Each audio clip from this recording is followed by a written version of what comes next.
FMT के PYQ का अगला क्वेश्चन है यूथेनेसिया।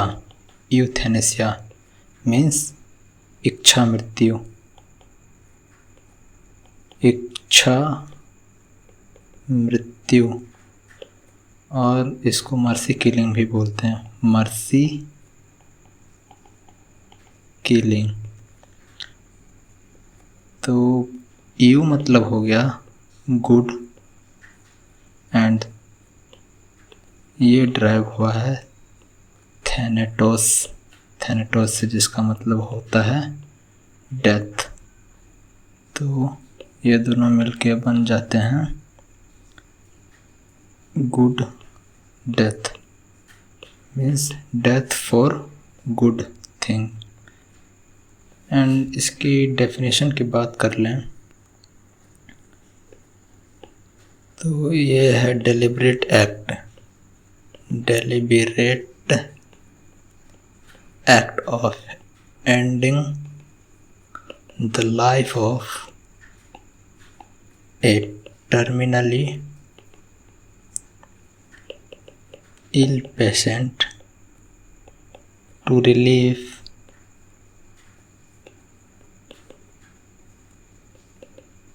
intractable suffering।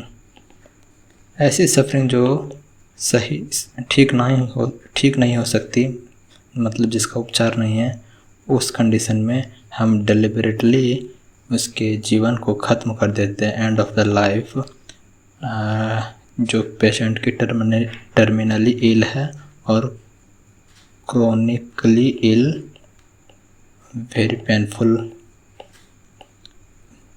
लाइफ है। एंड इसमें इन्वॉल्व क्या क्या होते हैं? इट इन्वॉल्व्स एक तो एथिक्स हो गए, जो कॉम्प्लेक्स एथिक्स हैं।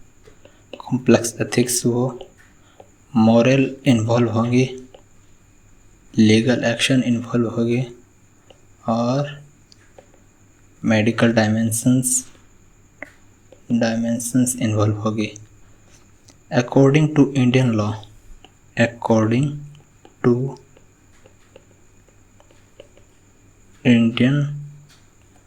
लॉ एंड मेडिकल एथिक्स, इसका डेफिनेशन क्या है? Euthanasia is the act of intentionally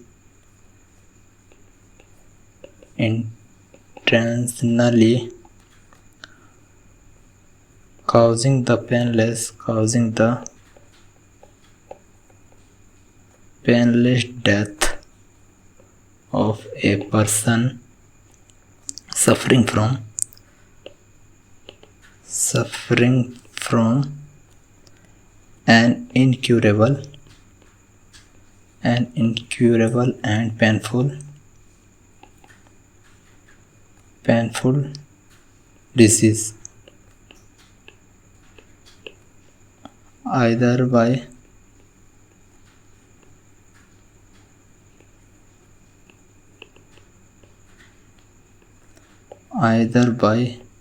act या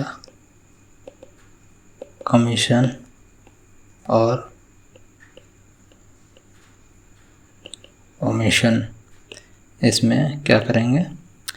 विथड्रॉ कर लेंगे, विथड्रॉवल ऑफ लाइफ सपोर्ट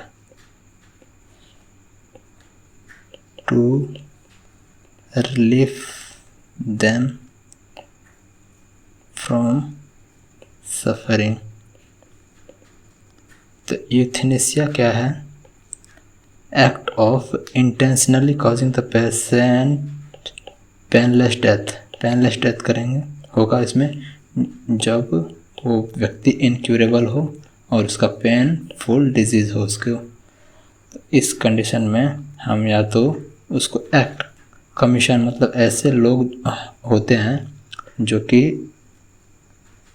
कि किसी की मृत्यु, मतलब ऐसे लोग को मतलब डिपार्टमेंट ही ऐसा होता है, ऐसे लोग को कार्य सौंपा जाता है जो कि किसी की डेथ मतलब जान ले सकते हैं, वो अपॉइंटेड किया जाता है। वैसे लोग या तो जो लाइफ सपोर्ट है उसको हटा देंगे तो उसमें भी डेथ हो सकती है। एंड इसकी क्लासिफिकेशन की बात कर लें। Classification of euthanasia. एक तो सबसे पहले on the basis of consent, consent लिया है या नहीं उसके बेसिस पे। एक तो वॉलंटरी यूथेनेसिया, इसमें होगा क्या, performed with informed consent of the patient. And second one is non voluntary euthanasia, इसमें कंसेंट नहीं लेंगे, without patient consent.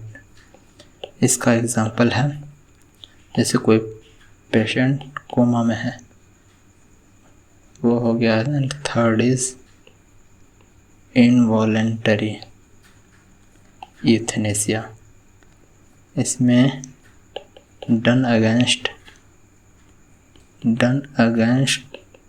The will of patient की इच्छा के विरुद्ध जाके किया जाता है इसकी मृत्यु, और ये होमिसाइड के इक्विवेलेंट है, equivalent to homicide. And second classification on the basis of method used, method के बेसिस पे एक तो हो गया एक्टिव यूथेनेसिया, जिसमें कि causing the death by active intervention,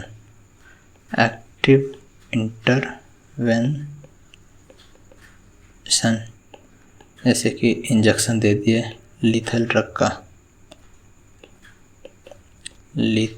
drugs. And second one is passive euthanasia में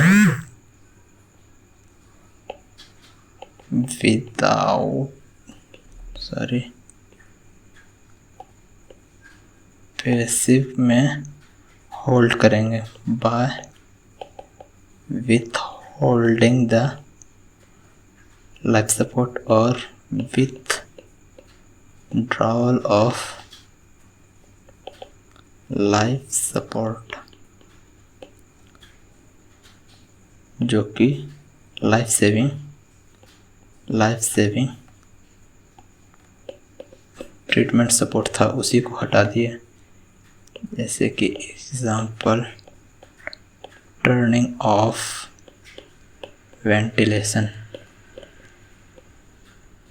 वेंटिलेटर ही ऑफ कर दिए। अब इंडिया में active euthanasia is a crime, लेकिन पैसिव यूथेनेसिया इज डन, लेकिन वो जज पे डिपेंड करता है कि जैसे सुप्रीम कोर्ट उसको आदेश देगा,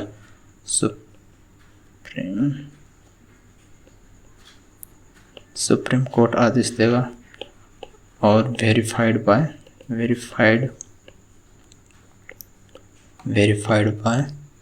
मेंटल हेल्थ केयर एक्ट 2017। ये दोनों इसको डिसाइड करेगा कि पैसिव यूथेनेसिया देना है या नहीं। And third classification is special type of special form. जैसे इसका एग्जांपल असिस्टेड सुसाइड। इसमें क्या करता है, डॉक्टर इंजेक्शन देगा, ड्रग देगा, लीथल ड्रग।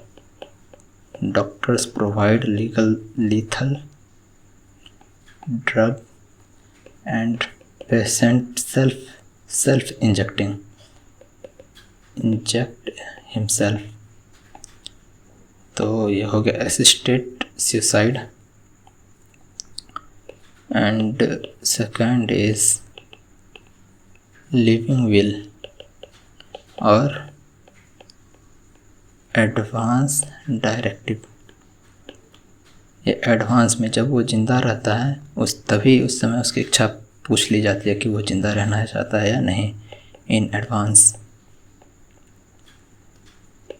इसमें क्या हुआ, लाइफ सेविंग रिफ्यूज़ल फॉर्म भरा लिया जाएगा, रिफ्यूज़ल डॉक्यूमेंट्स। जब वो जिंदा था उसी समय इस डॉक्यूमेंट पे साइन कर दिया, उसके बाद उसको पैसिव यूथेनेसिया दिया जाएगा। एंड मेडिको लीगल एस्पेक्ट क्या है इसका, मेडिको लीगल एस्पेक्ट है। पहले स्टेटस क्या है इसका, स्टेटस इन इंडिया। स्टेटस क्या है, मैं पहले बता चुका हूँ कि एक्टिव यूथेनेसिया जो है वो इलीगल है,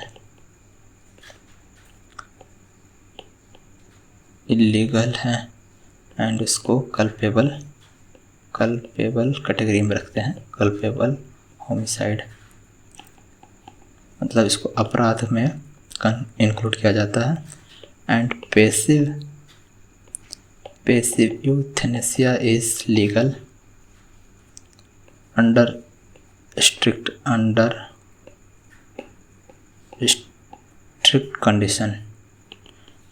कंडीशन बताते हैं, जैसे कि जज, सुप्रीम कोर्ट के जज, सुप्रीम कोर्ट जजमेंट। एंड ये judgment mental health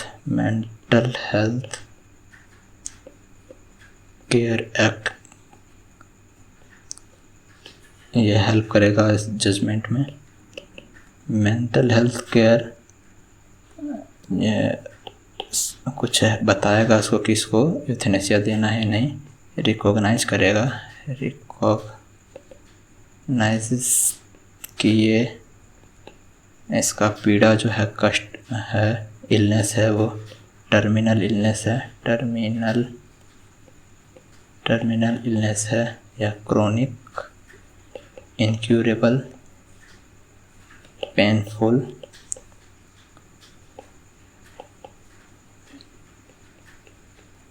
painful illness. तो इस कंडीशन में ये जज को बताएगा कि हाँ, इसको पैसिव यूथेनेसिया दिया जा सकता है। एंड लीगल प्रोविज़न क्या है, लीगल प्रोविज़न्स इन्वॉल्व्ड आर, जैसे कि आर्टिकल आईपीसी सेक्शन 302 और 304 में है कि active euthanasia is equal to murder और कल्पेबल होमिसाइड, मतलब क्राइम है। एंड आर्टिकल 21 ऑफ कॉन्स्टिट्यूशन संविधान के 21वें अनुच्छेद में है जीवन का अधिकार, राइट टू लाइफ। एंड इसको ये भी बोल सकते हैं right to die with dignity and mental health care act जो कि 2017 में आया था, उसमें पहले बता चुका हूँ कि recognises advance directive for terminal illness और सीवियर मेंटल इलनेस। तो मेंटल हेल्थ केयर एक्ट जो है वो जजमेंट देगा, सुप्रीमेंट को ओपिनियन देगा किसको, सुप्रीम कोर्ट को, एंड वो जजमेंट देगी कि इसको यूथनेसिया लगेगा कि नहीं, और वो भी पैसिव यूथनेसिया दिया जाएगा। एंड एथिकल प्रिंसिपल की बात कर लें, एथिकल प्रिंसिपल क्या क्या हैं। एक तो पहले ऑटोनॉमी होगा कि patients right to decide their fate of life, their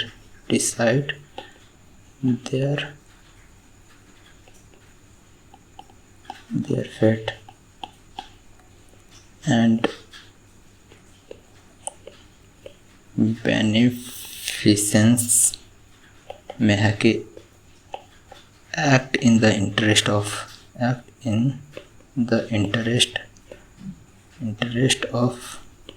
patient, मतलब पेशेंट जिंदा रहना चाहता है, मर जाना चाहता है, ये इसके बेनिफिसेंस के अकॉर्डिंग होगा। And non mall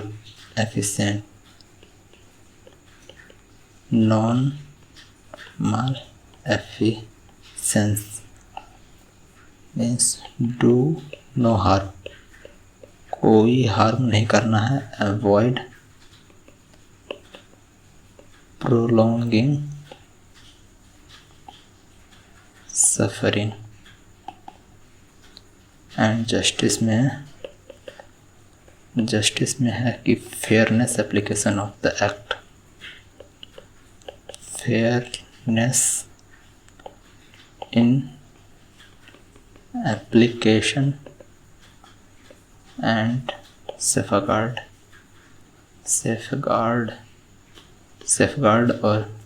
of act. तो इतना था ये हमारा यूथनेसिया में। एंड इसके हैंड रिटन नोट्स के बात कर लें तो ये आपको टेलीग्राम चैनल पे मिल जाएगा। तो टेलीग्राम चैनल को सब्सक्राइब कर लीजिए अलॉन्ग विथ टेलीग्राम चैनल। इस यूट्यूब चैनल को भी सब्सक्राइब कर लीजिए। इस पे AKU या BUHS जो कि अभी बना है, AKU और BUHS के PYQ का सॉल्यूशन अपलोड कर दिया जाएगा। So do subscribe these two channel. Thanks.